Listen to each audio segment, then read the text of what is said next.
Hey viewers, I am Tanvi. Welcome to Sterling Academy. So, आज हम लोग class 10th का ज्योग्राफी का चैप्टर एग्रीकल्चर ये डिस्कस करेंगे। इस चैप्टर में हम लोग आज टॉपिक करेंगे टाइप्स ऑफ फार्मिंग, राइट। हम लोग टाइप्स ऑफ फार्मिंग डिस्कस करेंगे। हम लोगों ने पहले पार्ट में इंट्रोडक्शन डिस्कस किया था। सो चलते हैं टॉपिक की तरफ। Let's see. Agriculture is an old economic activity in our country. जो हमारा एग्रीकल्चर है वो एक ओल्ड इकोनॉमिक एक्टिविटी है, राइट। हमारी कंट्री के लिए मैंने आपको लास्ट अपने जो इंट्रोडक्शन पार्ट था, फर्स्ट पार्ट था, उसमें मैंने आप लोगों को ये बताया था कि जो हमारी इंडिया है वो किस पर बेस्ड है, एग्रीकल्चर बेस्ड है। तो इकोनॉमिक एक्टिविटी जो है हमारी कंट्री के लिए वो क्या है, वो एग्रीकल्चर है, राइट। ओवर दीज इयर्स जैसे जैसे टाइम आगे चलता चला गया, फिजिकल चेंजेस, फिजिकल एनवायरनमेंट में चेंजेस आए हैं, टेक्नोलॉजीज में चेंजेस आए हैं, राइट। टेक्नोलॉजी, कल्टीवेशन मेथड्स में चेंजेस हुए हैं। पहले इस तरीके के इंस्ट्रूमेंट्स, इस तरीके के सीड्स जो थे वो अवेलेबल नहीं थे, बट आज टेक्नोलॉजी ने इतनी चेंजेस आए हैं, टेक्नोलॉजी इतनी ज्यादा बढ़ गई है, जो हमारा एनवायरनमेंट है उसमें इतने ज्यादा चेंजेस आ गए हैं। तो उस वजह से जो हमारे एग्रीकल्चर के मेथड्स हैं, जो हमारे टाइप्स हैं, उसमें भी चेंजेस आ गए हैं। So in India there are 3 types of farming. Farming जो है हमारे इंडिया में 3 तरीके से की जाती है। कौन से हैं ये 3? फर्स्ट है प्रिमिटिव सब्सिस्टेंस फार्मिंग, सेकंड है intensive subsistence farming and the last commercial farming. 3 तरीके के मैंने आपको पॉइंट बताए हैं, ये टाइप्स ऑफ फार्मिंग है। सो हम लोग फर्स्ट पर चलते हैं। देखिए, फर्स्ट आती है primitive subsistence farming. First type आती है आपकी प्रिमिटिव सब्सिस्टेंस फार्मिंग। सो प्रिमिटिव सब्सिस्टेंस फार्मिंग होती क्या है? In this farming family and community labour is practised on small patches of land with the help of primitive tools like हो, dough, digging sticks. यहाँ पर एक फैमिली जो होती है, एक फार्मर फैमिली जो है या कम्युनिटी लेबर क्या करती है, एक ही पैच पर, single small patch of land पर क्या करती है, वहां पर खेती करती है, स्मॉल पैच ऑफ लैंड को यूज में लेती है। और वो अपने प्रिमिटिव टूल्स कौन से यूज करती है? हो, डो, डिगिंग स्टिक्स। इन टूल्स की हेल्प से वहां पर वो खेती करती है। इसमें वो कौन सा मेथड यूज करती है जो फैमिली है? It is a slash burn agriculture. इसे हम स्लैश बर्न एग्रीकल्चर भी बोलते हैं। और जो फैमिली है वो इसी मेथड को यूज करती है, स्लैश एंड बर्न एग्रीकल्चर। इसको नाम से हम आगे क्लियर करेंगे, राइट। नेक्स्ट देखिए पॉइंट, फार्मिंग डिपेंड्स अपॉन। ये जो फार्मिंग है किस मौसम में डिपेंड, किस मौसम पर डिपेंड है? Monsoon, natural fertility of the soil and sustainability of environmental conditions to the crop grown. Crop के ग्रोन होने के लिए ये monsoon, natural fertility of the soil और एनवायरमेंटल कंडीशन पर बेस्ड है। नेक्स्ट पॉइंट देखिए, farmers clear a patch of land and produce cereals and the food crops to sustain their family. ओ, मैंने 2 बार लिख दिया। सो जो फार्मर्स हैं वो क्या करते हैं, लैंड के पैच को क्लियर कर लेते हैं और फूड क्रॉप्स को क्या करते हैं, ग्रो करते हैं। बट ये जो इस तरीके की जो फार्मिंग होती है, प्रिमिटिव सब्सिस्टेंस फार्मिंग, ये सिर्फ और सिर्फ फार्मर की अपनी ही फैमिली के लिए पूरा होती है, राइट। सिर्फ जो क्रॉप्स ग्रोन करते हैं ये फैमिली ही उसको फुलफिल कर सकती है, फैमिली ही उसको कंज्यूम कर सकती है। Next point, when soil fertility decrease. मैंने ये डाउन का साइन जो लगाया है डिक्रीज के लिए लगाया है।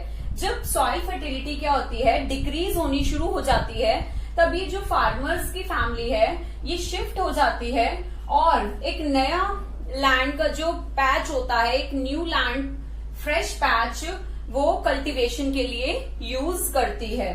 This type of shifting allows nature to replenish the fertility of soil through natural process. और वो क्या करते हैं, नेचुरल प्रोसेस के लिए वो क्या करते हैं, इसको उस लैंड को, जो पुराना पैच होता है लैंड का, उसको छोड़ देते हैं, जिससे क्या होता है कि जो नेचुरल प्रोसेस है उस वजह से सॉइल की फर्टिलिटी, जो नेचुरल प्रोसेस है वो सॉइल की फर्टिलिटी को रिप्लेनिश कर देता है। Right, land productivity is low.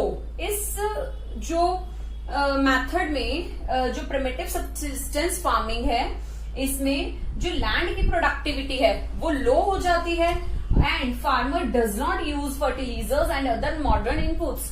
और जो फार्मर है, क्योंकि वो तो मॉडर्न इनपुट्स को यूज ही नहीं करता, राइट, ना ही वो न्यू फर्टिलाइजर्स को यूज करता है।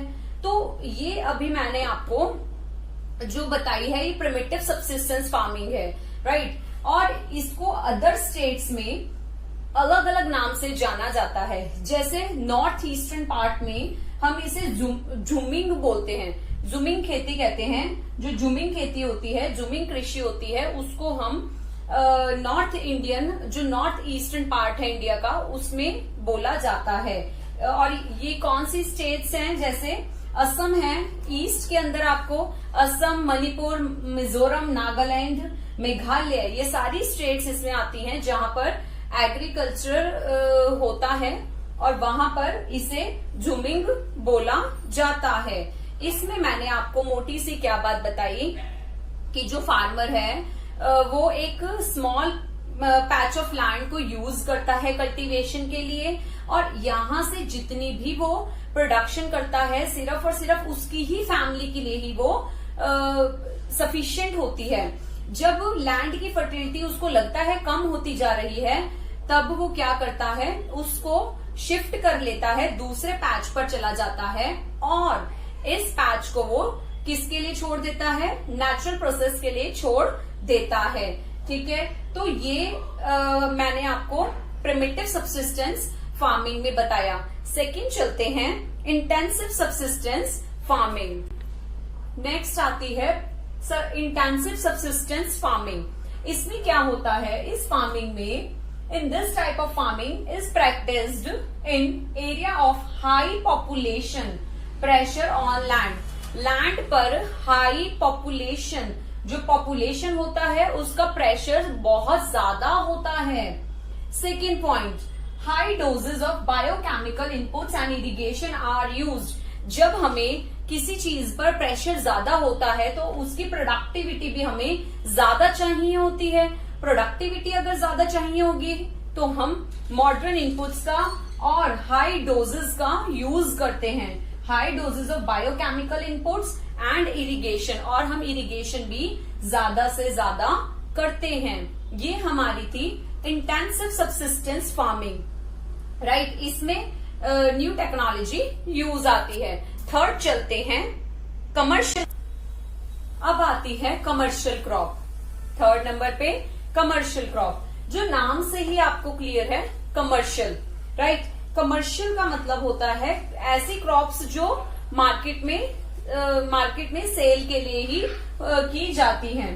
देखिए, in this agriculture produces sold in market. ये जो क्रॉप्स होती हैं इनका प्रोडक्शन इसी तरीके से किया जाता है कि ये सारी की सारी सोल्ड हो जाए, मार्केट के अंदर सोल्ड हो जाए, राइट। सेकेंड पॉइंट, इस जो क्रॉप्स होती हैं इनमें क्या यूज होते हैं, higher dose of modern inputs.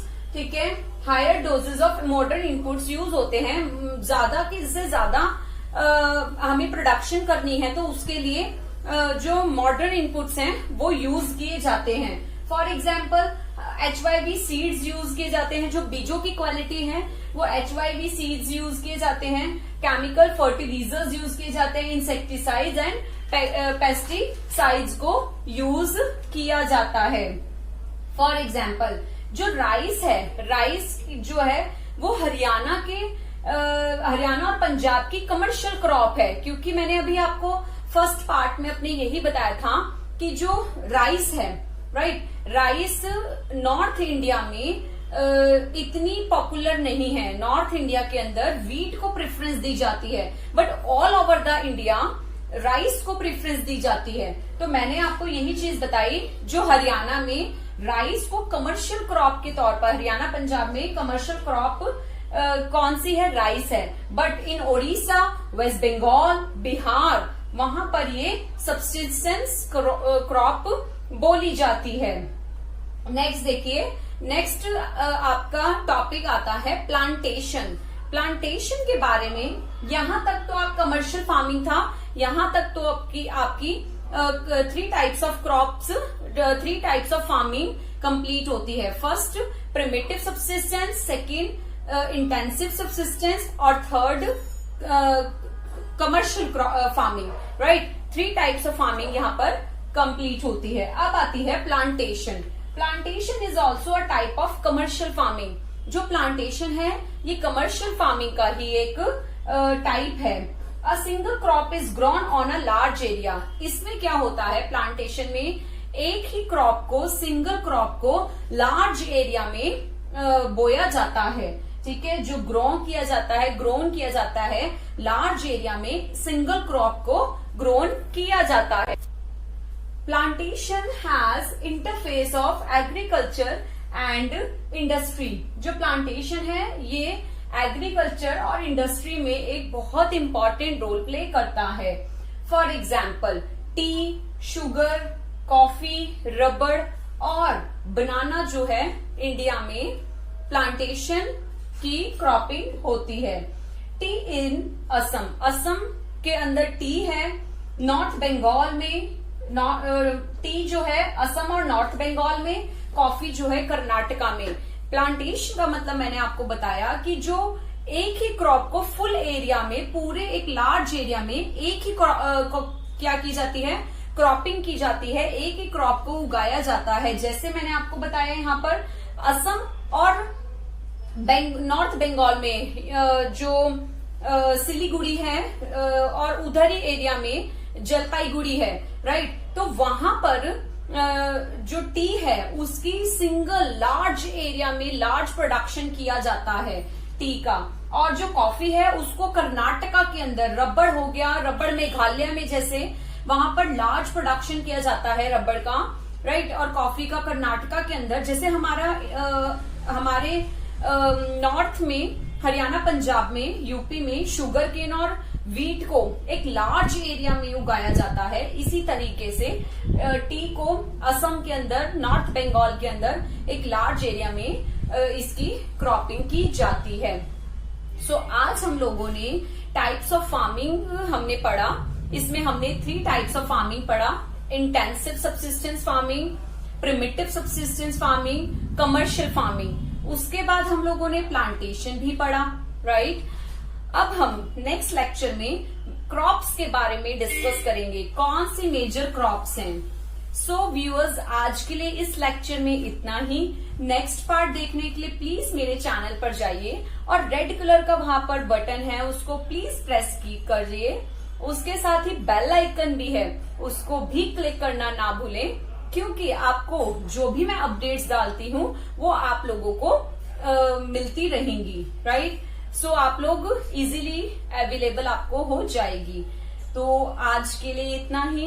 मेरे चैनल को लाइक करें, शेयर करें, सब्सक्राइब करें। Thank you.